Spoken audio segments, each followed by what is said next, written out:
Le président Diomaye salit l'image de la démocratie sénégalaise en se faisant adouber par l'autocrate ivoirien Alassane Ouattara. Bassirou Diomaye va soutenir à Abidjan le 3e mandat, qu'il a refusé dans son propre pays, il y a 4 jours. CRA vous donnait l'information suivante. Le nouveau président Bassirou Diomaye se rendra bientôt à Abidjan. Pourquoi ? Les hiboux de Chris Yapi apprennent que le tout nouveau président sénégalais devrait incessamment se rendre en Côte d'Ivoire. Honnêtement, cette information ne me fait pas plaisir. Le nouveau président a-t-il oublié qu'Alassane Ouattara a tué plus de 500 Ivoiriens et violé la Constitution pour se maintenir illégalement au pouvoir ? Va-t-il venir officiellement faire allégeance à la dictature sanguinaire ivoirienne ? A-t-il oublié que le tyran Ouattara a été le plus grand soutien de Macky Sall dans la répression contre le peuple sénégalais en le finançant et l'armant ? Il est aussi l'auteur des sanctions illégales, illégitimes et inhumaines contre les peuples maliens, burkinabés et nigériens. Puis, il visitera le despote ivoirien à un moment où celui-ci organise de grandes manifestations pour réclamer son propre 4e mandat anticonstitutionnel. Il dira après que c'est le président Diomaye qui lui a demandé d'être candidat eu égard à ses prétendus succès économiques. Chers Sénégalais, vraiment, faites quelque chose. Dites à votre président de ne pas venir sanctuariser la dictature ivoirienne. Il va gâter son nom pour rien. La visite du président Diomaye à Abidjan, pour voir le vieux Grigou, ne lui portera pas forcément bonheur. Il y a dans la vie certaines personnes qui portent la poisse, et c'est le cas d'Alassane Ouattara. Bando Mohamed Bazoum, Macky Sall, Sandaogo Damiba en savent quelque chose.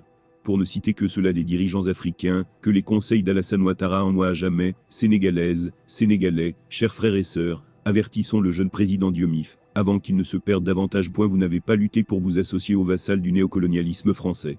On aura beau m'expliquer que c'est une exigence diplomatique, cela ne me convient pas. Les premiers pas de ce jeune président sont erratiques.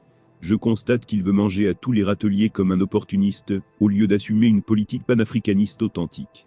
Le fait qu'il montre de l'hésitation à rendre visite aux pays membres de l'AS peut-être pour cause de coups d'état militaires, et s'empresse de visiter le dictateur des lagunes qui a inauguré l'ère des coups d'état civils meurtriers, plus meurtriers que les coups d'état militaires, dans la sous-région ouest africaine, et de mon point de vue une faux. Bassirou Diomaye veut caresser la France-Afrique dans le sens du poil. Sur qui comptera-t-il, quand les vents mauvais se lèveront sur le peuple panafricaniste du Sénégal, ceux de toutes les nations ou des diasporas africaines ? Ce jeune homme doit faire attention. En effet, comment justifiera-t-il auprès du peuple ivoirien qu'il est enchanté de visiter celui qui a violé la constitution ivoirienne en faisant un 3e mandat illégal, lui qui dans son pays a refusé que Macky Sall fasse même une seconde de plus au pouvoir ? Est-ce que le respect de la constitution est seulement une bonne chose, lorsque cela le concerne ?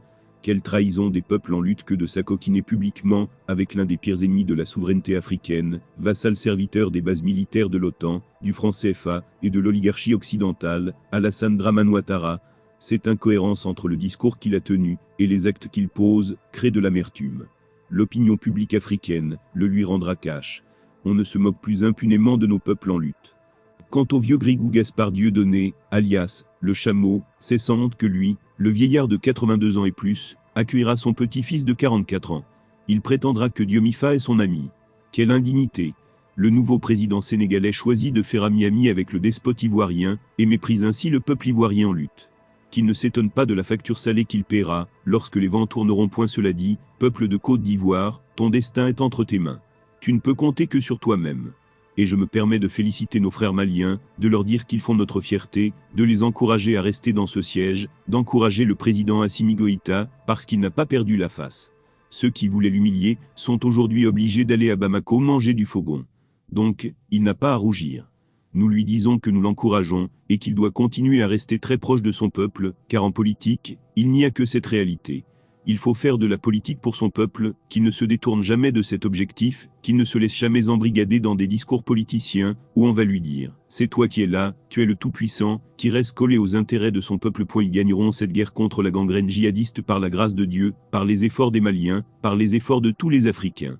Si ce problème n'est pas réglé jusqu'en 2024, nous avons vu que Macky Sall a rapatrié les quelques éléments sénégalais qui étaient là-bas, puisqu'ils n'étaient pas là-bas, en tant que Sénégalais. Ils étaient là-bas, parce que la France lui avait demandé d'amener des troupes.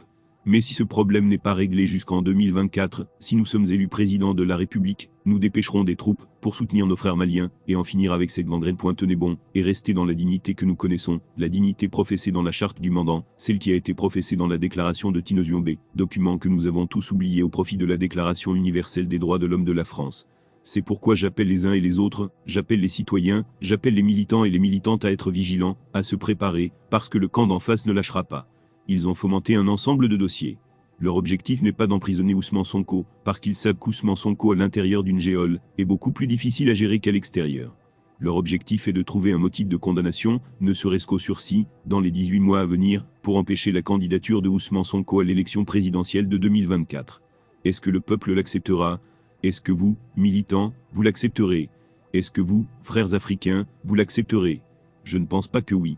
C'est pourquoi nous vous demandons de vous tenir prêts à faire face à ces projets de forfaiture. Chris Yapi ne ment pas.